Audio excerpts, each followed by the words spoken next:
Welcome to another episode of the Bulldog Business Show. I'm Scott Grawe, Dean of the College of Business here at Mississippi State University. Before I introduce my first guest, I do want to just let you guys know that we are available now on Apple Podcasts and Spotify. So if you're heading to work and need something to listen to for about 13 and a half minutes or so, give us a shout. Go ahead and follow us on Spotify or Apple Podcasts, whatever you prefer for your content. So I'm thrilled today to have Nick Pashos with us. He is the director of the Center for Entrepreneurship and Outreach. A lot of you who are loyal followers and viewers of this show have heard a lot of entrepreneurship content in the past and might be wondering what's going on with entrepreneurship. Well, we've hired a new director and we're thrilled to have Nick on board. So welcome and thanks for being here. Yeah, thanks for having me. I appreciate it. So let's start off by just telling us a little bit about your background. Introduce yourself, tell us who you are and what led you here to Mississippi State. Sure. So Scott, my background is in biomedical engineering. I did my undergraduate at Drexel University in Philadelphia, where I did biomedical engineering, focusing biomaterials and tissue engineering. From there, I went off to go work for a hospital up in Boston called Massachusetts General Hospital, working in Huntington's disease research. And then I did my PhD at Tulane University as a National Science Foundation Fellow, focusing on regrowing tissues for breast cancer survivors. And it was during my time at Tulane University that I spun out a company called BioAesthetics from Tulane. I started Tulane in 2012, started the company in 2015, got my first investment in 2017, and I raised about a $1.4 million roughly before I graduated at the end of 2017. So my business partner and I went off to an accelerator out in San Francisco, moved back to New Orleans so I could finish up school, and then eventually we relocated the company to Durham, North Carolina, to the Research Triangle Park. So that's where I've been since 2018. I started teaching entrepreneurship at Drexel University for biomedical engineering scientists, and was also an entrepreneur in residence at Tulane School of Medicine before I came and joined you guys. Great. And it's important to note that that startup that you guys founded, I mean, that's still in operation. You're continuing to stay engaged and active with that as well. Is that right? Yeah, absolutely. So I stepped down as CEO. I've been working on it for 12 years. A new CEO came in who's done an IPO before in tissue engineering and regenerative medicine space. So being an advisor to the company, fully supporting them, can't wait to see where it goes. Good. Well, let's jump into the E-Center. What is it about our Center for Entrepreneurship that makes it unique? Yeah, so being in a couple of different universities over the past few years, what I found very interesting about MSU's E-Center was that it was located in the business school, but it was actually for the practical purpose of entrepreneurship. So a lot of times E-Centers are focused on the research behind entrepreneurship. And this particular E-Center is also for everybody on campus, which I absolutely loved. I thought that was awesome. You have resources from the business school that the entire College of Business is backing it. And then we're supposed to spread that message out to the rest of the university, which is really attracted me to the role. Good. And of course, we've got a brand new space. It's kind of evolved over time, and we just finished an expansion to that E-Center here this past year, and it's attracting students into there. Tell me about some of the students that you've seen come through the doors of the E-Center. Yeah, so the E-Center is also for students, staff, and faculty who want to start businesses. We have one student group, Monet and Asia, heading it off. Monet is a marketing major, and Asia is a chemical engineering major.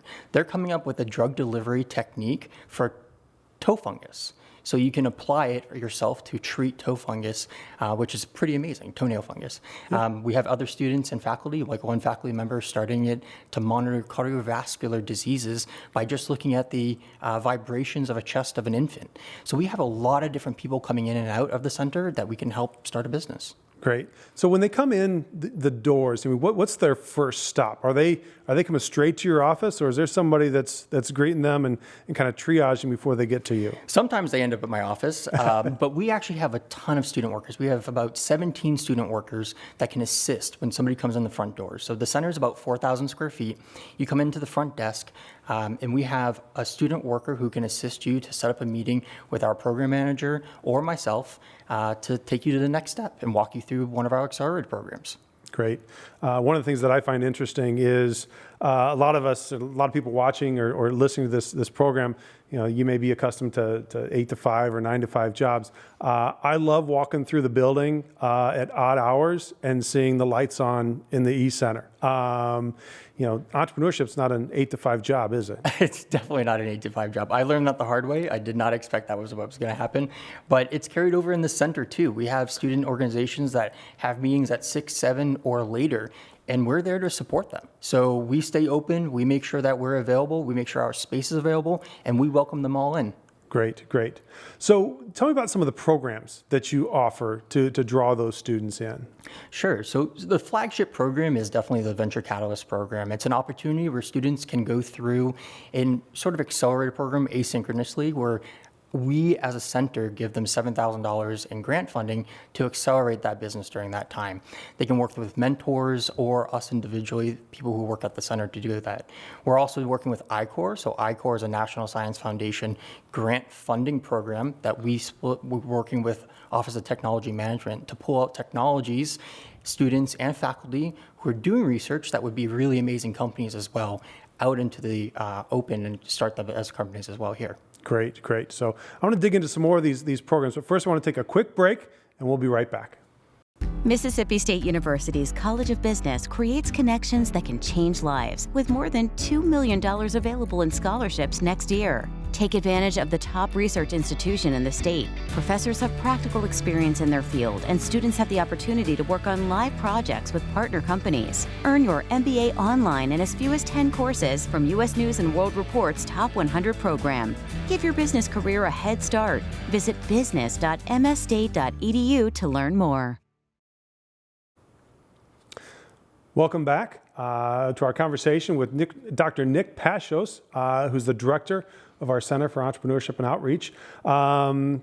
Before the break, we were talking a little about some of the programs that we've got. I'm going to go back to the point that you made earlier in that the e-center exists not just for College of Business students, but through these programs and various other outreach initiatives, you're reaching people across campus. Tell me how do you go about doing that, and what's the reception been so far? Again, viewers and listeners, keep in mind, you've only been here for a few weeks. You don't have several months under your belt yet. Yeah, I finished my 6th full week last week. So I've been working heavily with Office of Technology Management. They've been a really great resource as we partner forward and trying to gather tech that has been developed here and get those researchers and students really involved and pulling them into the e-center as well to bring them to the next step within a business.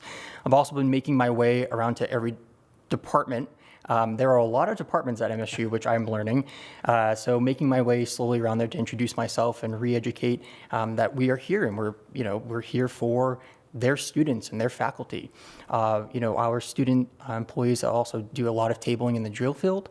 And we try to work with student groups as well to try and have either the student groups meet within the e-center for whatever reason, or try to go to them and tell them a little bit about the e-center itself. Great, great.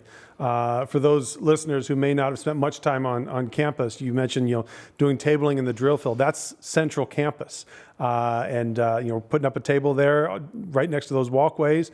Are you getting many students that are stopping by and wondering?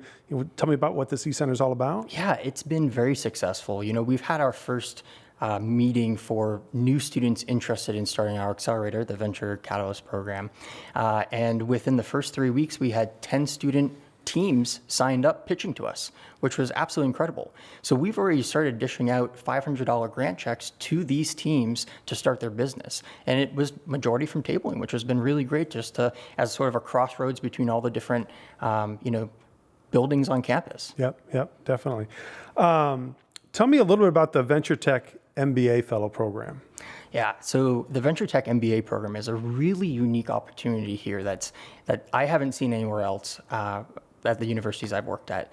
And it's an opportunity where we are offering full tuition for an MBA program, as well as a stipend, and then an opportunity to start a business.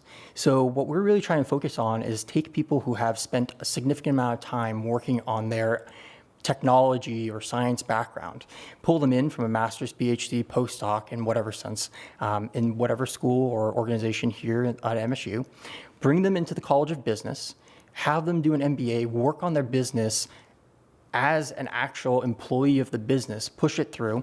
Let's write grants together. Let's get you non-dilutive funding through the actual center. And the center itself can also invest through a sidecar fund up to $10,000 at the end of it. So we have mechanisms in place to create entrepreneurs, give them that educational experience that they need to create those successful businesses, help them write grants, help them get non-dilutive funding, and eventually venture funding as well. Great, great. Well, we've got a lot of opportunities available, and we've spent a lot of time talking about the opportunities available to students. How about, a lot of the viewers and listeners to this conversation that we're having, some are students, some are faculty, some are staff, some are alumni. How can others get involved? Because I'm hoping that you've kind of struck a nerve with some people out there who are passionate about entrepreneurship. Yeah, ecenter.msstate.edu. On there gives you all the contact information. You can set up a meeting with me directly or with any of the staff that works at the eCenter. But anybody who's interested in getting involved, either as a mentor, as a student team, as even a potential student employee, please come to our website, and then we'll have a follow-up discussion. We'd love to have them. Great, great. And the eCenter, again, we spent a lot of time talking about what's going on campus, but we've got some spaces beyond just the campus here in Starkville. Tell us about some of these other spots around. Yeah, so the eCenter is far-reaching beyond just the main campus. We have two centers, two spaces in downtown on Main Street in Starkville. One is a co-working space, a really beautifully redone space that you can rent out or get a membership to have an office, private office space, or open desk space, which has been really popular among the smaller businesses or work from home individuals. And we also have the Idea Shop. It is a place that has a full-blown woodworking station. It has 7+ 3D printers. It has everything you can imagine to prototype or even create a small business there. We even have a small retail section where you can put things up for sale for those individuals. We also have a small center that we're working with at Vicksburg. So extending out the College of Business reach even beyond that to see if we can spur some entrepreneurship beyond Starkville area. Great, great. And I'm guessing if people are interested in learning more about the co-work space or the Idea Shop, they should also use the same contact information you directed them to earlier. That's right, ecenter.msstate.edu. Okay, good. Well, I've got one final question for you. Being 6 weeks in, have you found a favorite spot on campus? Because we started off by talking about how people are hunting you down because they're interested in entrepreneurship and getting their business off the ground. You may need to escape at some point, but find a nice spot on campus. Have you found a favorite? Favorite spot for coffee, at least, has been Einstein. So I make my way to the library once or twice a day and huff it back over to the College of Business. So you can usually find me running across the drill field there. Good deal. Most people kind of go from McCool Hall the other direction towards Starbucks. So it's nice to hear that you're heading over to Einstein. So, well, thank you for your time today. Appreciate the discussion. I'm sure we'll be talking more about entrepreneurship. Again, if you've got any questions, you want to learn a little bit more about entrepreneurship, or have any discussions about anything going on at the College of Business, please don't hesitate to reach out. We're happy to help you out and point you in the right direction. Thanks again for joining us for another Bulldog Business Show.